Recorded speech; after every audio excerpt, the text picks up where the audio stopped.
Here we are on a sunny day in the third week of February, and just going to prune some of my pear trees. Now these are quite young. I've got about 30 pear trees, and these were planted here just over a year ago, so they've grown for 1 year. I'm going to try to prune these as pyramids rather than the open centre bush. You can grow a pear as an open centre bush, but pyramid is probably better. So what I'm going to aim to do is to maintain a central leader. That's one strong straight leader, and I'm going to cut back branches which are competing with the leader and try to train branches outward. Okay, so this I'm going to select as the leader. So move a bit closer. I'm just taking out branches that are competing with it, and I'm pruning them to an outward facing bud. This one I'm taking out fairly radically. Now I don't really want, these ones low down, I don't really want branches coming out as low as this. This is just a foot above ground level. However, it's a mistake to cut too many branches out at an early stage in the growth of the tree, for reasons which are dealt with in some of the books I've recommended. So I'm leaving these two branches now, but I'll probably take them out next year. Okay, now these branches are pretty good. That one's pretty good. This one is perhaps, again, competing. Just come around here, please. This angle. This branch is really competing a bit too much with the main leader, so I'm going to take that right out. Okay, that's all I've done for that tree. Now let's go to the next tree. Of course, every tree is an individual. None of them are exactly alike. This one's grown a bit more vigorously than the other. These are quite good branches. I've got a few little tiddly branches here which are rather small and squittish, so I'm just taking those out. This branch is too upright, I'm taking that out. These are sort of quite well spaced. What you want is the branches to be ideally fairly horizontal and evenly spaced. Here we have got probably too many too close together.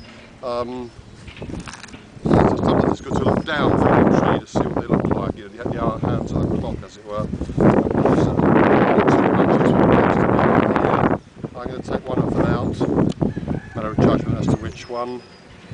And again, I think I'm going to leave that tree. I think that's enough. Let's move on to the next tree. Again, this one, we've got a nice, reasonably good, straight central leader. Too much going on here. That branch I've taken out. There's a lot of buds here.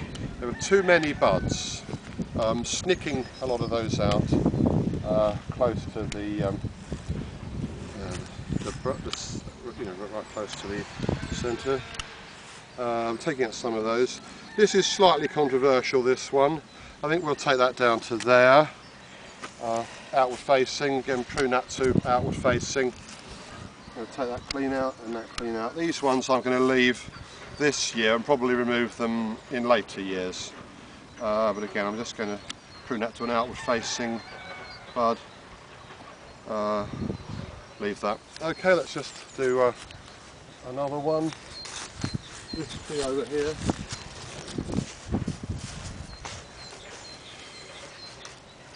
Actually, this is in pretty good shape, and I think I'm going to leave that alone. Having said that, I'm a bit worried. I'm not really quite happy with that. No, I think it'll be okay. I'm going to leave that one alone without doing any pruning or to it at all. Another one here, just one more. Again, these are growing as pyramids. It's a natural shape for them. I'm just going to prune that to an outward facing. There's a couple of squitty little ones in there which I'll just snip out. Well, they're small. Bud there. These are quite good angles, so I'm going to leave that alone. This is here, the top. Can you see this? Can you come in close, Julia, please? This is the main leader. This is a slightly wonky angle. I'm not really happy with that, so I'm just going to snip that back to an upward facing bud. So this will retain the central leader. Okay, so this is the first year's pruning of some small pyramid pears. Hopefully I'll return to these in a year, and we'll see